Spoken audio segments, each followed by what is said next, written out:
Hello, class. I am going to make a little video for you. This video is going to focus on what is a flipped classroom.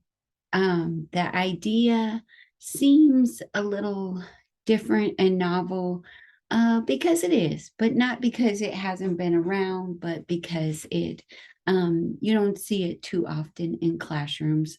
And um, the traditional model is very teacher centered, and you have been experts at doing well in the traditional model. Otherwise, you wouldn't be in higher education. So, congratulations to you for being able to navigate a system that doesn't work very well for all learners.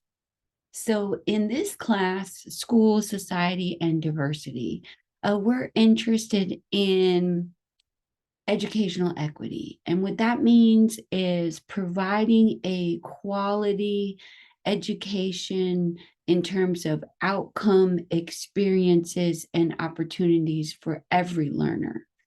And what the unspoken side of that is that public schooling, which started out as the Common Schools movement, never has served all learners well. And in fact, it could be argued that it was never intended to serve all learners well. In fact, some of you, like myself, were never intended to be included in the student scholar group, but our groups have over time kind of pushed and made a place for ourselves in the K-12 system and in higher education. I'm thinking about special education, for example.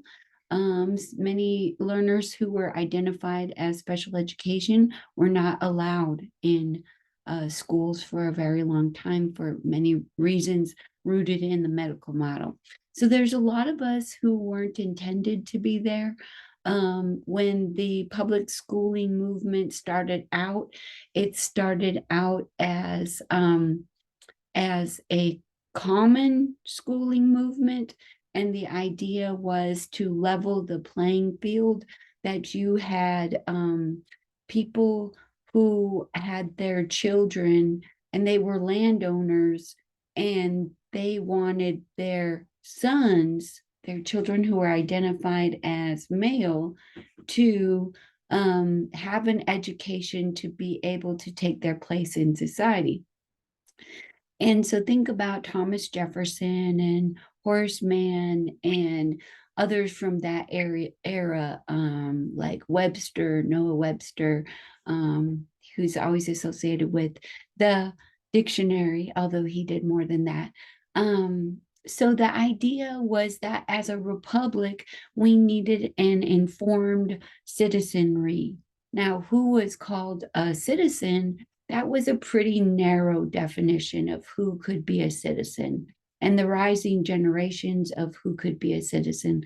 At that time, that was considered pretty narrow. So think about Thomas Jefferson, former US president's era, and he was thinking about the republic, and his most valued accomplishment in his life that he wanted to be remembered for was not necessarily for writing the Declaration of Independence, but it was actually for establishing the University of Virginia. That was his true love. And yet his own daughters that were acknowledged by white society, let alone other children, that's a side note. But his own two daughters recognized from his marriage, they were never allowed to attend, even though they were tutored and went to school in France and were very educated women themselves who spoke various language. They certainly spoke French fluently and could read and write in Latin and much more. So what they would do is they would hurry with their household chores and then have time to be reading and studying, but they were never allowed to go to the university. And this was a very elite class of women that had that And it was also an elite class of white male students as well. Scholars like Thomas Jefferson, he came from a wealthy family, wealthy landowning family. So, he was able to go to higher education. And then the idea of the republic was that we needed, whether you came from a land owning family or not, and your family could not afford a tutor for you, then you still needed to be an informed citizen. So, informed citizen meant white and male, and it originally was tied to being a landowner. So, to kind of balance that playing field, Horace Mann, he coined the term schools as the great equalizer. And so that was what schooling was supposed to do, was supposed to equalize. Yet it never has. It never has. There have been whole groups of learners that, as you look back through the history of the common schooling movement and through when it was considered public, the public in education, what does that mean? The public means that we're not looking at whether you have land, whether you're white, what your primary language is, what your religious background is. Public is supposed to be any citizen. And so Thomas Jefferson thought, well, a good 3 years should get us a level playing field. But they were still not talking about women. They were not talking about minoritized people. They were not talking about anyone who really wasn't male and white, and particularly from families of land owning white families. That's who they were thinking about. And other groups have kind of pushed to have access to that over time. And yet we still look at the leaking educational pipeline, and we know that even today, even in Utah, our pipeline of our K-12 schooling is not serving all students well. So that's where you and I come in. We as educators, our job is to provide a quality, equitable education for all learners. We don't say, well, since you identify and are identified as female, we're going to limit your access to STEM, right? No, although that does happen, and teachers don't always know it, like I have to watch myself. The tendency among teachers is that they will call on their male identified students more, and their female identified students will be socialized from very young to be very passive, to be well behaved, to be quiet, to be seen and not heard. So of course there's exceptions to those patterns, but that's the pattern of how boys and girls are socialized different. Boys will be boys. They're encouraged to be very active, very discovery oriented in their environment. And the squeaky wheel gets the grease. So oftentimes teachers will call on their male identified students more than their female. And female students are sometimes very used to it, and so they don't think anything different of it, and they will be quiet and patient and maybe not necessarily express what their needs are. So it's not that teachers do these things because they're bad. It's often because these are the patterns of what we've all been socialized to. And then two, our schooling model came out of the Industrial Revolution in the United States. So we started out as this agrarian nation, and then we began to industrialize, and things started moving from the rural communities into our urban centers, and industry and factories and conveyor belts, that became the times, and those became the priorities. You were looking at efficiency and batch processing. So of course we had that in public schools as well, because public schools are microcosms of larger societies, okay? So what you see in larger society is necessarily going to be reflected in its public schools. So if we see an emphasis on efficiency and batch processing, then in larger society, of course, we're going to see it in our schools and classrooms. If we see a lot of division and unrest among groups out in larger society, no surprise, we're going to see it in our classrooms as well. So a lot of times people will say something like, well, kindergartners don't see color. Actually, they do. And they learn very quickly from looking at the world around them, what that means. And so they will often be very aware of what that means. I've seen situations where I've had my own children in the grocery cart. In the South, we call it a buggy if you're getting your shopping done. And I've had my toddler in the seat of the buggy, and my toddler has said, "Hey, look at that lady," and she's pointing out body size, and I have to hush her. I'm like, "We don't talk like that." Or a child being afraid of a person um, who identifies and is identified as a person of color, is maybe they've not been around a lot of people like that. So children will learn to say that, and they'll learn, well, I'm not supposed to talk about that. I see it, but I'm not supposed to talk about it. Birds, human beings, and fish, we are generally not colorblind. We do see color.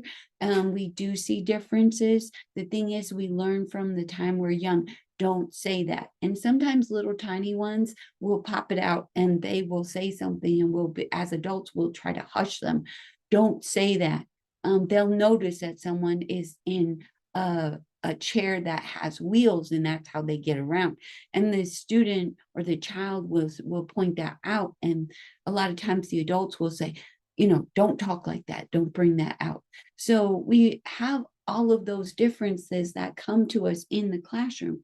And our job as an educator is to be able to navigate those differences so that we can provide a quality education for all learners. So out in larger society, male identified children learn very quickly where to go to the juggernaut to keep females in place. It's going to be about their intellect. It's going to be about their body. You'll hear things where kids will very quickly learn to say words that we would consider inappropriate, like that refer to their sexuality. They might scream out, "You're a fag," or, "You're a," some sort of genitalia, body part of a female. So they learn these things quickly, and they learn to use them as weapons. So of course those things are going to come into the classroom, and as a teacher we have to know how to navigate those, because those processes are from outside of the school are coming into our classroom. And our job is to provide a quality education for all learners.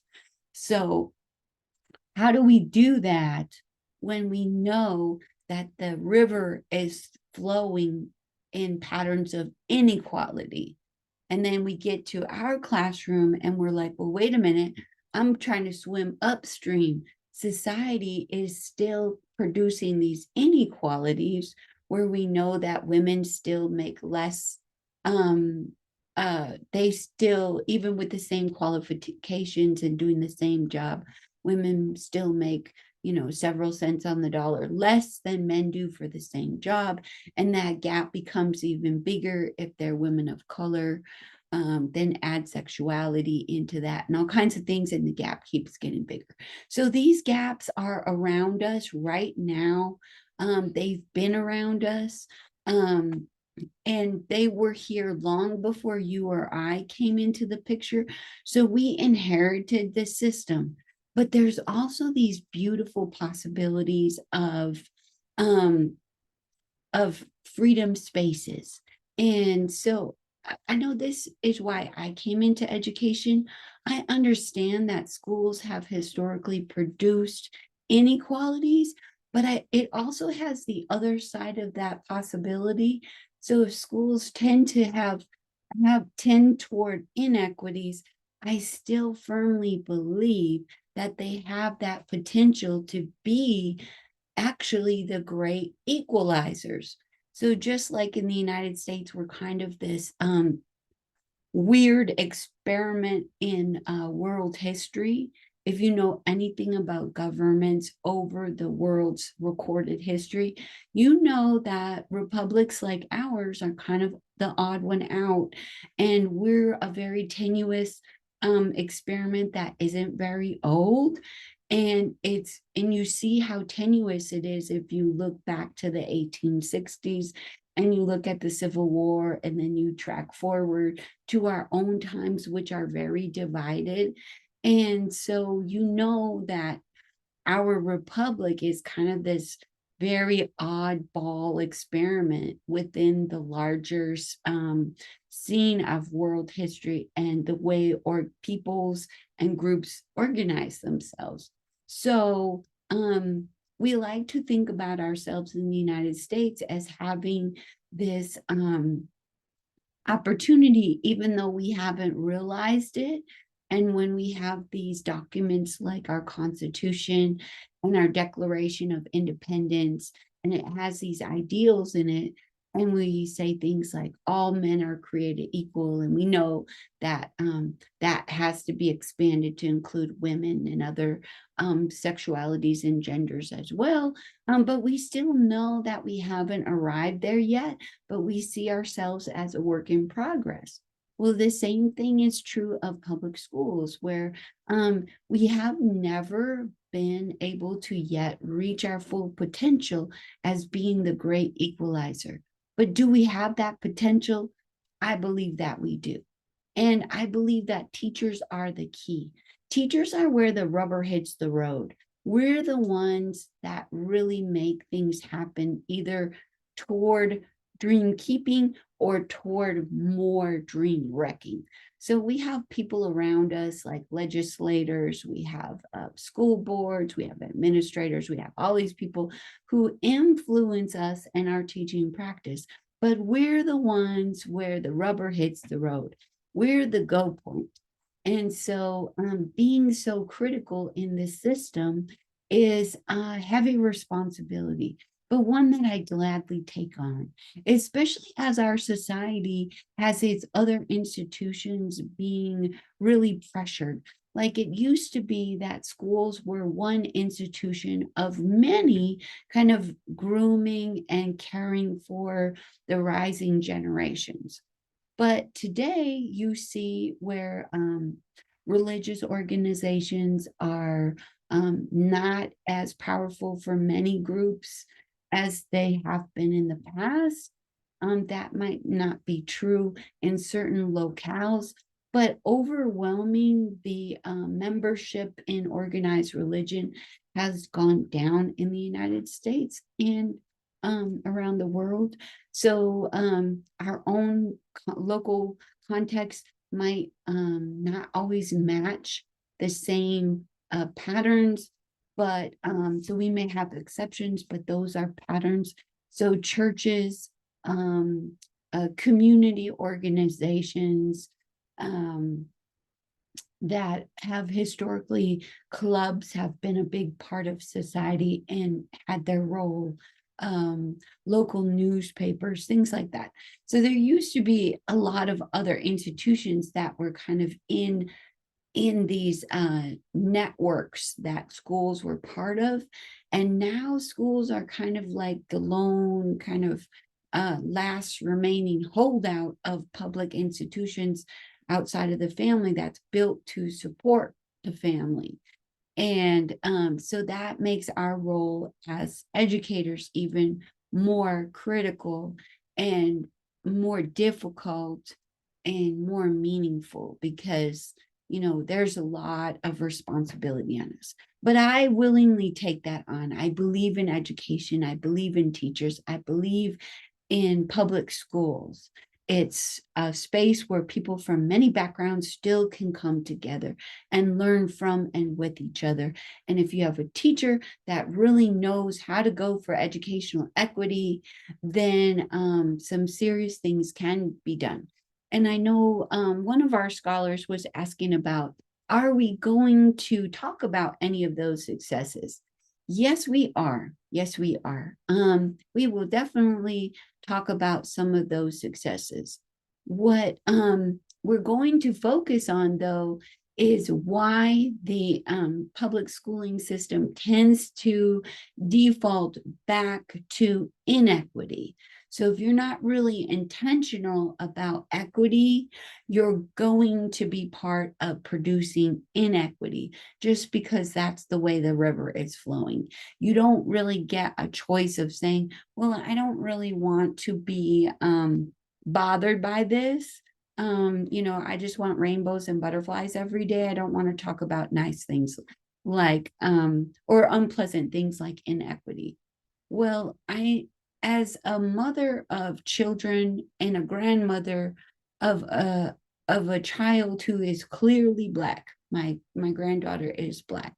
Um, I I'm concerned if that's what you say, because my granddaughter doesn't get to choose whether today is a good day for her to be Black or not. She is Black. And she walks around that with that every day. So inequity and being female and being Black, those are not things that she gets to choose whether she wants to think about or not think about. So for you, if you were her teacher, then I would need you to know and be aware of that so that you're able to make sure that extra stumbling blocks are not put in her place and that she can be the full human being that she comes to you as. She comes to you as this rich, beautiful human being who's just full of talent and potential. And and particularly as her grandmother, I don't want that combed out of her. I want her to gain her tools and her ability to act on and contribute to the world around her. So deciding that maybe a teacher doesn't want to be bothered with things like inequities, then by default, they are actually contributing to the inequities that many learners face in public schools. And the reason why our schooling tends to continue on as largely producing inequities rather than its potential to produce equity. So I believe that public schools are critical and that they can tap their potential to foster educational equity, but they will not unless the teachers who are the ones where the rubber hits the road, they will not unless teachers understand how to interrupt inequity and head toward equity. Okay. So that is kind of the background of why I chose a flipped classroom. A flipped classroom depends on you as the scholar being an independent learner. Okay. So what does it mean to be an independent learner? You're going to be introduced to this is a scholar and a classroom teacher whom I admire greatly. This is Dr. Zaretta Hammond textbook.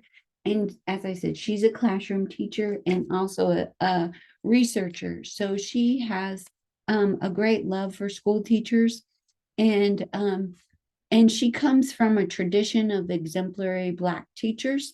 And what her research is about is trying to show people like it's not necessarily about being Black for her, but because she is Black, she has these life experiences where she knows what inequities are. She's been in the target position as a woman being Black. But she's also someone who has a college degree and a PhD. So she's also in the agent group as well. Many people do not have that opportunity to gain credentials and go to higher education. So she's in an agent group as well as in target groups, as are most of us, including myself. I'm white. I'm also female, so I'm in the agent group. Being white, I'm part of the mainstream. I'm a primary English speaker. That's definitely an agent group. That I identify and am identified as female. That puts me in a target group. But I'm also highly educated. I have a suitcase full of credentials.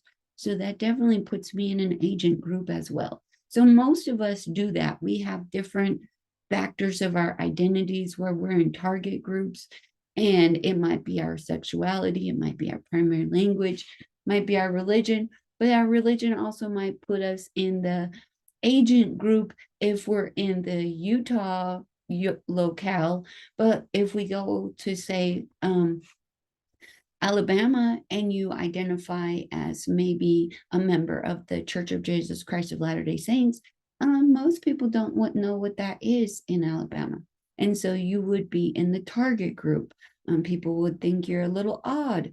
You might not have as much say so about things in, or you couldn't just take it for granted as you could if you're in Utah, where, even if you don't identify as LDS, you still have to know something about that group. And so it can change depending on what your locale is. So we're all kind of complex beings like that. And Dr. Zaretta is as well. You will be reading some readings from this book. She points out a lot about the brain, which I highly value, because if as an educator you do not understand how the brain works, that's a problem. If you're focused on successful teaching and learning, you need to understand, well, how does this little thing work here? And there is a lot of commonality in how human beings learn. It's a very cultural sort of a thing, but the nuts and bolts of human brains, no matter what our racial background and ethnic background is, we have a lot of similar genetics and how our physiology works as human beings. We're very similar. Human beings have not evolved enough to be in like different kind of subcategories. In fact, my mother-in-law is African American, and so are my three sister-in-laws. I could be genetically more like them than I am to another white woman, because human beings, our biology and our physiology, we haven't evolved into different groups. We just haven't evolved like that yet. So our brains are super critical in how we learn, and what our preferences and styles of learning are very, very cultural. So sometimes we think about other people as culture, like I'm part of the mainstream white society in US society. So I might think that other people have culture, but actually I have culture too. All learning is cultural. All learning is cultural, because as human beings, we need each other and we have to interact with each other. And so we develop cultural meanings so that we can connect and survive and carry on one generation after another. So all learning is cultural, and we have to understand how the brain works. And she's very good about kind of attending to the brain. If you're trying to cram everything into last minute things, the brain doesn't operate like that. And neither does the brain actually multitask very well. It foregrounds some tasks and it backgrounds other tasks. So it never is equally focusing on one or the other. So as soon as your brain hears something else, like my computer just beeped and I see that an email came in, my focus switched from you for a second back over to my desktop. And so I lost a couple of seconds of energy and emotion and focus on you, because it just flipped over there. And now I have to use energy and focus and strength to pull myself back to fully attend to you. So human beings, if you understand how the brain works, that's going to be super helpful to you. And I feel like Dr. Hammond does. So she has two categories where she lays it out, a real simple chart for us. And you'll have access to this chapter as well later on. And of course, you're always welcome to work ahead. You cannot work to be behind and try to catch up, but you're always welcome to work ahead. So on page 14, she has a little graph. On the left-hand side, she has what she defines as a dependent learner. And the right-hand side, she has an independent learner. So for dependent learner, she says these are the characteristics. A dependent learner is dependent on the teacher to carry most of the cognitive load of the task always. So the onus is on the teacher. So the teacher's carrying the cognitive load, not the student. The dependent learner is unsure how to tackle a new task. They don't take initiative. They just wait, passively sit there until the teacher says, okay, now raise your hand. Now you may talk when I tell you to. Oh, okay. And they do so. And I'm not blaming the dependent learner, because actually the K-12 school system, especially if you're from a working class neighborhood, we have a lot of research like by Dr. Jean Onion, which shows that the curriculum in working class schools and the pedagogies actually train people to be, these children and learners are trained to be passive. Sit there until I tell you to speak. You may not get up until I tell you you can get up. So we actually foster this dependency. I like how you did that on your paper. So do you see how I'm fostering you to be dependent on my approval? So we actually foster, students come to us in pre-K and K, very independent, curious learners who want to act on the world. And as K-12 teachers, we tend to comb that out of them, especially as they're working class kids. We want to keep them in classrooms as like holding pens, and we contain their bodies. I've observed student teachers, and sometimes I am so bored out of my mind, I'm like ready to fall out of my chair.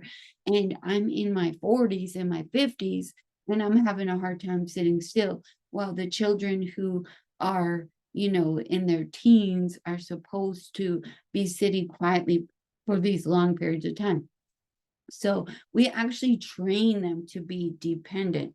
So it's not to be critical of dependent learners.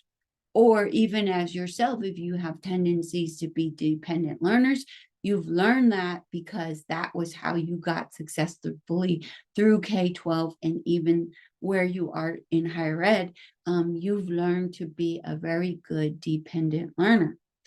Okay, so a dependent learner cannot complete a task without scaffolds, not thinking ahead, troubleshooting, because they're used to the onus being over there, not on themselves. Will sit passively and wait if stuck until the teacher intervenes. Okay, doesn't retain information well, or doesn't get it. Like, you don't know, well, why am I supposed to be doing it? I'm just doing it because the teacher said so. Now compare that to an independent learner. An independent learner relies on the teacher to carry some of the cognitive load temporarily. So when I ask you to evaluate yourself on your class engagement, especially at the beginning of the semester, I know that a lot of that cognitive load is going to be on me, because this is brand new territory to you. So I'm going to have to carry some of that cognitive load, and you're going to have to trust me a little bit, even though you don't know me very well. But eventually more of that cognitive load is going to go on you. And I'm going to support you to start transitioning and taking on more of that cognitive load. just like a teenager is kind of pushing to take on more responsibility and to be able to make more decisions by themselves, and parents and other loved ones are letting the apron strings go a little bit. Well, that's how this is as well. So it's not to say, well, you're on your own, do your own thing, but to gradually scaffold things and to gradually pull that scaffolding back as you develop your own skills to take that cognitive load. The independent learner utilizes strategies and processes for tackling a new task. Take initiative, troubleshoot. I've already seen that from many of you in our class, even though we just finished week 1. I've seen you already doing that. That's been very impressive. Okay. I've also seen it in our small groups. I've seen you do that. Regularly attempts new tasks without scaffolds, has cognitive strategies for getting unstuck. Like, what do you do? Do you do self-talk? Do you look around, observe others? I know, coming from the working class myself, I did not have background experience or models of what do you do when you attend a research conference. I became very, very good at observing other people's techniques, their etiquette. I learned how to do that until I could develop my own style. Has learned how to retrieve information from long-term memory. Okay, so that presumes that you know how to get it into your short-term memory, and thus you can get it into your long-term memory and then get it back out again. So, you have to know something about the brain. A good, solid background in psychology is super helpful to every teacher.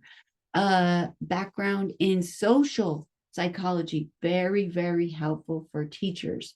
Also a background in sociology, because we as individuals are very social. So it's not just what's happening up here in our cognitive processing, although that's super important.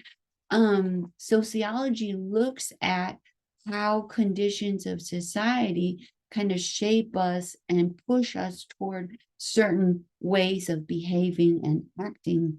And that's beyond and outside of our cognitive processing. So we need all of those things. We need psychology, we need social psychology, we need sociology, and we sure need a lot of history, because we need to know where we came from and what the complexities of the past are.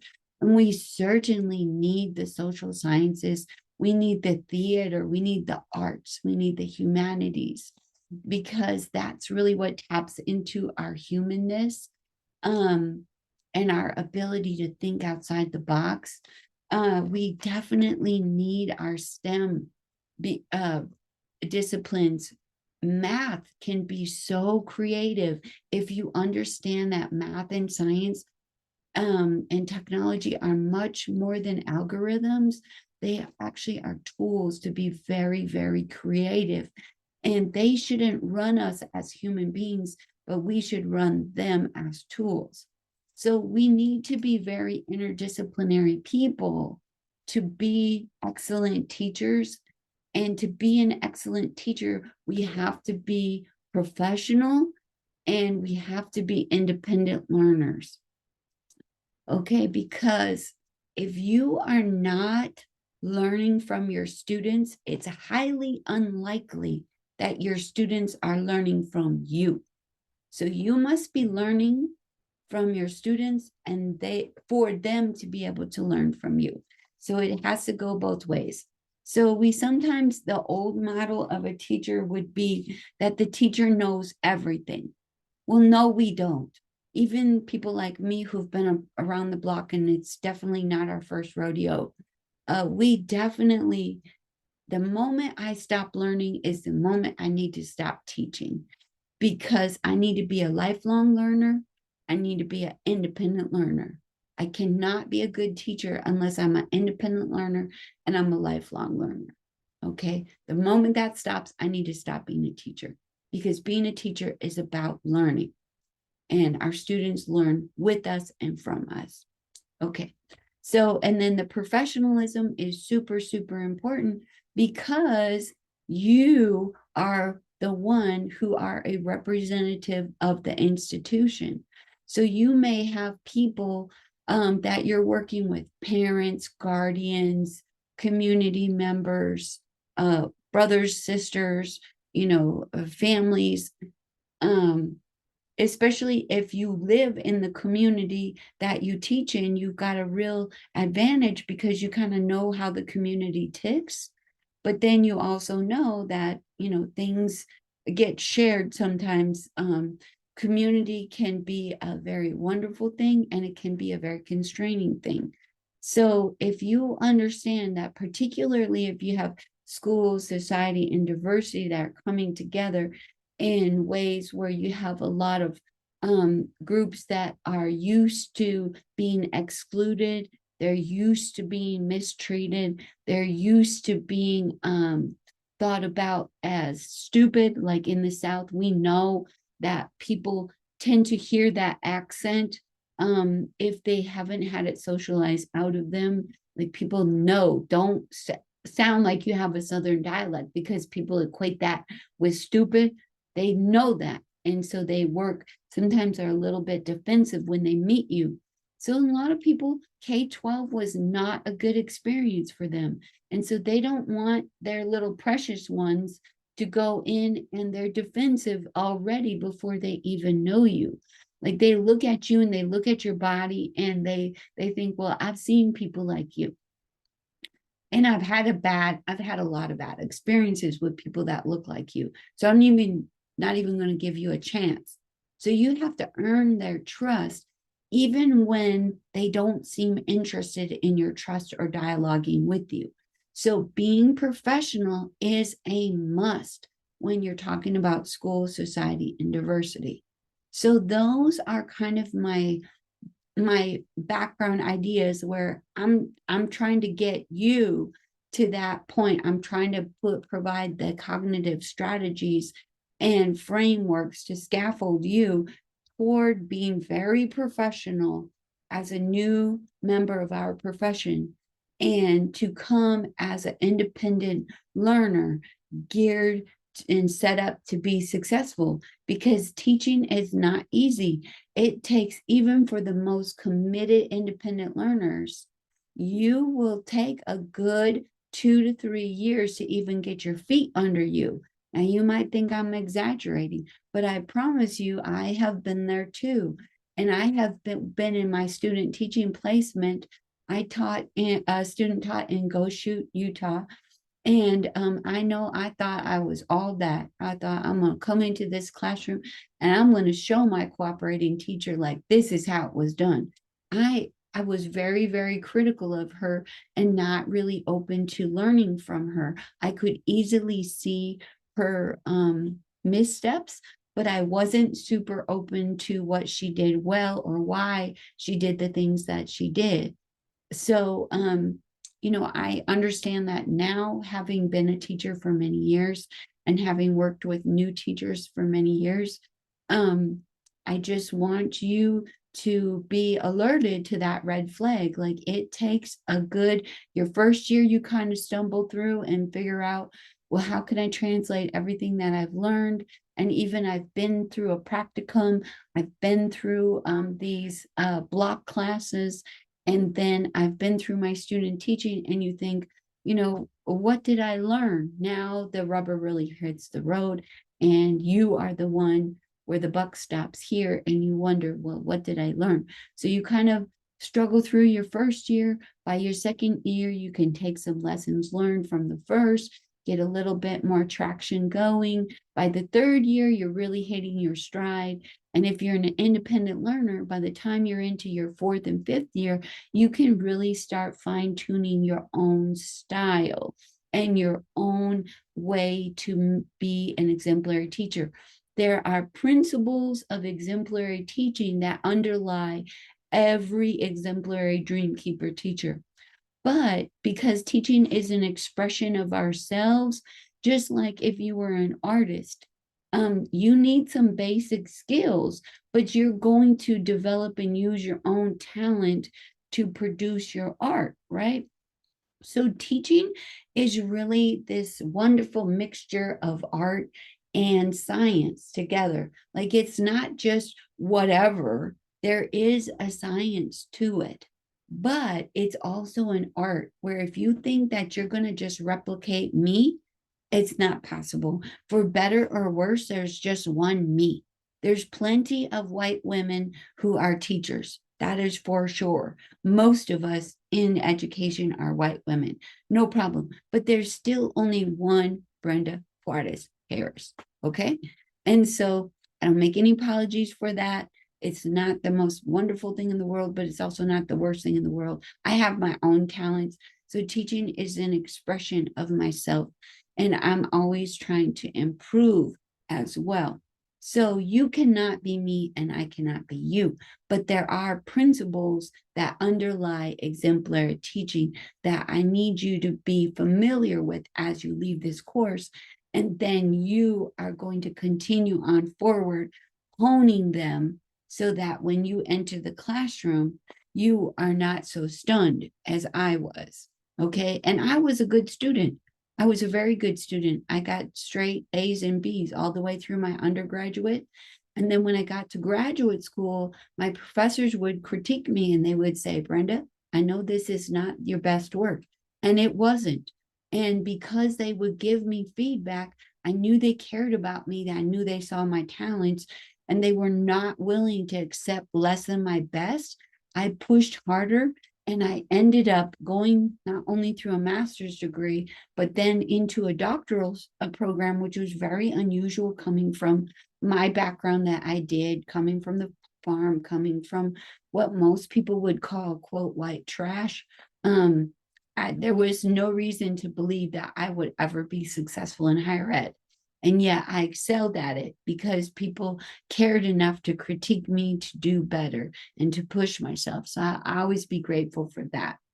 And then I continued on once I was much more of an independent learner, not dependent on my professors.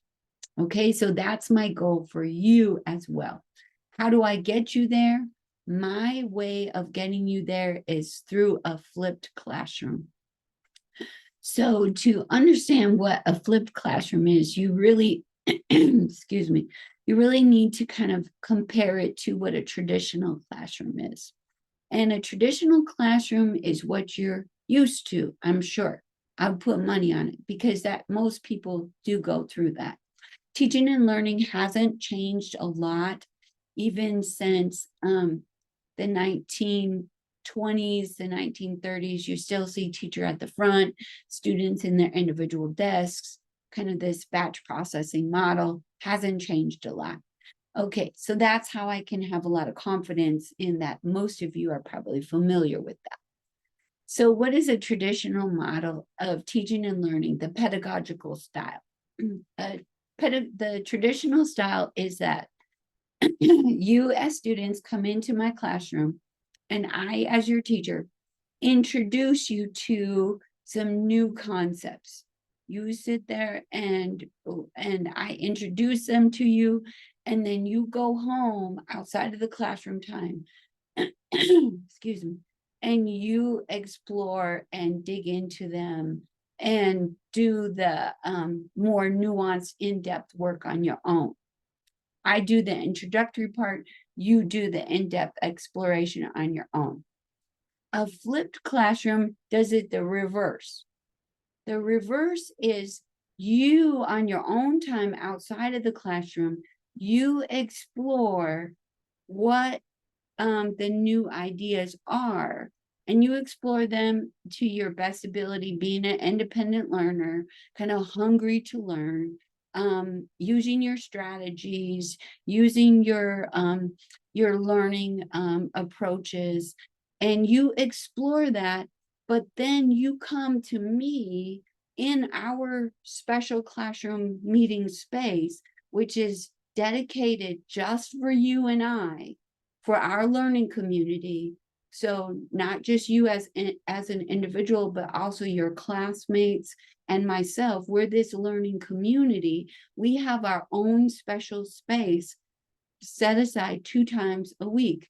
We're in Tuesday and Thursday, we have 90 minutes a week that are 90 minutes 2 times a week that are just for us. And that's our special precious time.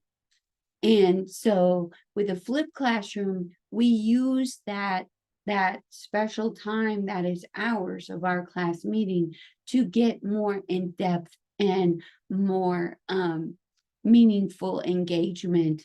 You've already been exploring and introducing and kind of the superficial levels because you don't need me for that. What you need is you're looking for some input now. You've already explored it on your own. You come to class and look at all the resources you have. When you come to class to that for that more in-depth learning, then you look around and you say, well, I've got my own personal PhD right there. Dr. Harris is my personal PhD at my service, dedicated to me, to my best interest, to my successful teaching and learning. I am dedicated to serve you. I love that. And you look around and you're like, look at all my classmates, all of these amazing people that are in my class that I have 39 or 38 other human beings that each have been successful getting to higher ed and have taken different paths through lives. And they have rich experiences and background and perspectives too. So you have your own personal PhD, and then you have all of these other gifts in 38 other bodies around you. You have like you are in Candyland, right? You're like a kid in a candy store or me in a bookstore where you're just like, wow, I can't believe all of this that I have at my fingertips. So for you to be able to really tap all of that potential resources and knowledge and experience, you have to come to class having already explored, done that exploratory work. You're not going to know how to tap what we bring for you if you haven't done the exploratory work. Okay. And I do see that again and again and again with student scholars, not just the undergraduates, but also the graduate students, but especially the undergraduates, where they don't know yet, they don't have enough independent learning skills to say, well, the module's open for me. Let me dig in. I've got this busy life I have to handle, so it's open for me. Let me, I'm an early bird, so I can get up early and kind of explore on my own a little early. Or maybe I'm a night owl and I prefer to be awake at night. So while everybody else is sleeping, I'm just digging in early into my class content. So I'm not waiting for it to come due. I've always got extra fat PHAT. I've got fat time in my schedule so that if something comes wrong, like maybe the internet goes out, or we have a windstorm, or we have a snowstorm, or whatever it is, I'm not like at the last point up to the deadline just going, oh no, I'm out of time. So I'm doing my exploratory work beforehand at what works best for me as a learner. I come to that special class time and I use that time to take advantage of these resources that I have. I promise you, once you leave, you will always have access to me, but I will have other students that have to be my priority. And so I will give you my undivided attention now, because this is our special time. And then once you move on to other classes, of course you can still reach out, but of course I'm focused on my ones that I have to give my undivided time. And you will be the same thing with your own students as well. The schools that we were working with for our practicums, they're doing the same thing. We are not their priorities, and I'm not mad at them for that, because their priority are the K-12 learners that are right in front of them. They must give their undivided attention to them. So we kind of come in the back door. We're not a central priority. They appreciate us, value us, want to serve and help us, but they have to put their full attention on their K-12 learners. So we get that. So does that make sense how that kind of our class time, you have to come prepared. So how do you come prepared? So our modules are set up each week so that they open up, they're open to you now. You don't have to wait. The research suggests that it's actually better for learners to stay on the same module together. But I personally like having them open so that if you want to move ahead and you have things coming up in your life, that you can work ahead if you want to. That worked well for me as when I was doing my second master's degree. It was very hard for me to be able to do things just what on the time schedule that traditional students did, because I'm not a traditional student. I was very involved in the community. I was older than 20-year-olds. So I had a lot of other things going on, so that tradition didn't work well for me. So I want to give you as many opportunities to be able to dig into the content when it works for you.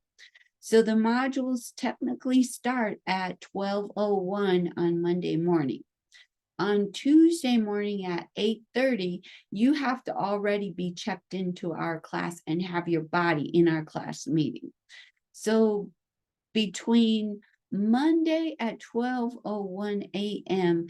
and Tuesday morning when you have to be checked in, ready to go at 8:30 in the morning, you should have already explored, just skimmed over the whole module. What's coming due this week? What are our key concepts that we're going to be exploring? Read, kind of skim over the whole thing to get a picture of the big picture. So when you come to class on Tuesday, I know that you have just begun the module. You should already come to class already having some idea, even though you haven't dug in all the way and you haven't read everything. That's not reasonable for Tuesday morning at 8:30 in the morning. It's not reasonable to expect you to be that far into the module. But if you just kind of overview it, kind of look at, well, what are our readings going to be? What are our key concepts? What's coming due? What's the big idea? Then you can even be prepared right then for our class meeting. And I will do something in class that will be some sort of experiential sort of thing that relates to our modules, key concepts. But I'm not going to be super expecting all of you to have already read the readings and already watch the videos. I'm going to expect you to have started them. I'm going to expect you to have overviewed the whole thing, just skimmed what we're going to be doing this week. I'm going to expect you to have done that by the time you get to class at 8:30. But I'm not going to expect you to have finished all the readings, watched all the videos. In fact, by Wednesday at 11:59 p.m. on Wednesday, we're at the midpoint of the module. So by that time, you should be a good way into the readings and the videos, so that by the time you come to class on Thursday morning, you are on the downhill side of the module materials.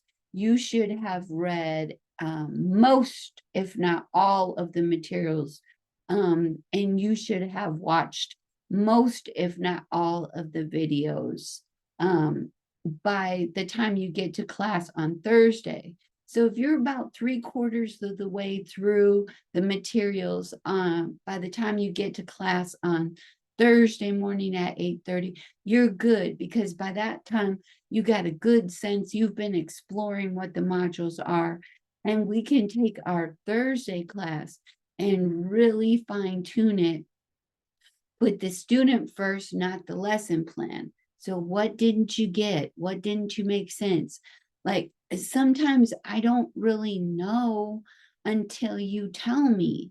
Like it was last semester I had a student who was so wonderful about articulating her fears. She was like, well, I get it, but I'm afraid to say something because what if I'm wrong? Well, by knowing that she wasn't just sitting there blankly with nothing on her mind, but she was nervous to actually speak, then I could respond better and try to create the space better for her to be able to say something. Like, we don't learn to walk without falling down and hitting ourselves and looking silly and trying to reach something, but we're not embarrassed because we're tiny, we're like 2 and under. Or in my, yeah, I was 18 months when I learned to walk. I was really a big baby, so I couldn't walk late. But so you need to uh have an environment where you can feel like you can make mistakes and you can ask questions without being criticized or in any way penalized by your peers or by me. And so my goal is for it to be a safe space, a brave space, excuse me, a brave space, not a safe space, because learning is not safe. You have to take risks. You don't move and grow without, some moments where it's a little hurtful, a little scary. Um, so I'm thinking about Olivia's comments in class and some of you. That then by the time you leave class on Thursday, you should already have had ways to, you should have, you know, communicated your questions you still have. And we use that class period times to really dig into what was this week's content. Okay, so Tuesday's class, it's more exploratory, more experiential. I don't expect you to have done, you're just starting in the modules. You should come to class on Tuesday having overviewed the whole thing and kind of begun by Wednesday night at 11:59. You should be done with the readings in our smart book. In our McGraw-Hill 2.0 smart book. You should be done with your readings in there. You should be pretty close to done with your videos and things like that. And so that by Thursday, you come really ready to explore and dig in. And it's you all individually and together kind of leading that. So then after you leave class on Thursday, you're on the downhill side. You should be wrapping everything up. You should shoot to be finished with everything by Saturday night to make Sunday kind of your fat day where you're like, that's just in case I need a little bit more time. If I have everything I shoot for it being done on Saturday night, I'm not pushing against the wall at 11:50 at on Sunday night. Okay, so try to shoot to have everything done, even though it's not technically due until Sunday. Try to, part of being professional is trying to remember to give yourself a little bit of fat time, PHAT, a little bit of fat, so that you aren't running against the clock. That's not professional. Sometimes it's necessary, but that should be the exception, not the norm. So being professional means you pace yourself out so that you're done early, things are submitted, you're working ahead. You're kind of like, okay, I've got a little bit extra time this week. Let me work on my cultural event that I have to attend. Something's coming up. Let me plan that. So you're pacing yourself and kind of creating this schedule for the semester so that you're ready on time and you're not racing the clock for anything. Okay, sometimes you have to, but all-nighters are no good. You don't retain. That's not long-term learning. When I look at the picture of Old Main on SUU campus, of when they built it. I'm so grateful, even though I don't have any relatives or I'm not from Cedar City originally. So I don't have any direct connection to all the sacrifices that they made, but it does make me appreciate and value their sacrifices so that we could be here interacting and talking. And I value that picture of Old Main very much. And I hope that you value your education too, because not everyone has that opportunity. And when you have an opportunity that others don't, then it behooves you to share with others who may not have those opportunities. So, would you be needing 9 hours for your class this semester? Absolutely. In fact, 9 is the minimum. You got 3 hours that you're going to be spending in our own, special time during our class meetings. And then you've got at least an hour to 2 hours working in our smart book, and then you have other readings and work and plus a practicum. And as an independent learner, you understand that what we're doing in our smart book and our readings and videos, that's just a buffet of introduction. So you're going to be hungry and you're going to go get other things yourself too.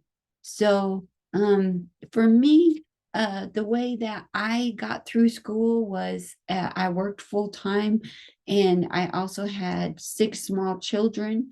Um, so I was in my first master's degree when my 2 youngest children were born, never missed a class. Even though I gave birth to 2 children during my first master's degree, never missed a class, never turned an assignment in late. I was very disciplined about what works for me. So I tend to be an early morning person. I grew up on a farm, so I'm used to having to be up before the crack of dawn. So I would have that quiet time for me before I had to get the kids up for school and those kind of things. And then I also had to let some things go. Like when I was a kid, I come from a Christian background, a Judeo-Christian background, so we celebrated Easter. And my mom, when I was little, she used to make individual homemade chocolate Easter eggs that had our names on each one. And she would do little special things like that for each of her 7 children. And I would sometimes beat myself up because I didn't have time to make those special Easter eggs with each of my 6 children's names on them like she did. And it took somebody reminding me that my mom did very wonderful things, and I appreciate that very much. At the same time, my mom did not do a doctorate. She did not go to graduate school. She was a full-time mom at home when her 7 children were small. So that was a little different than I worked full-time, always before and after my children were born and in school. And for a while, I even homeschooled them. So I was very busy with many different things, and I had to let go that my house was going to always be perfectly cleaned, that the laundry was always going to be done, and that there would be special Easter eggs or something like that. So please do not be too harsh on yourself as you think about, do you feel triggered? There's things in the syllabus that will help you with that. I am here for you as well. Getting enough sleep is critical. The older I get, the more that I understand how my body needs quality food and also needs rest and exercise for me to be able to have my brain functioning well. So you are younger and may think that you can be harsh with your body, but that would not be my recommendation. Okay. So I hope that's been helpful to you, and stay beautiful. Okay.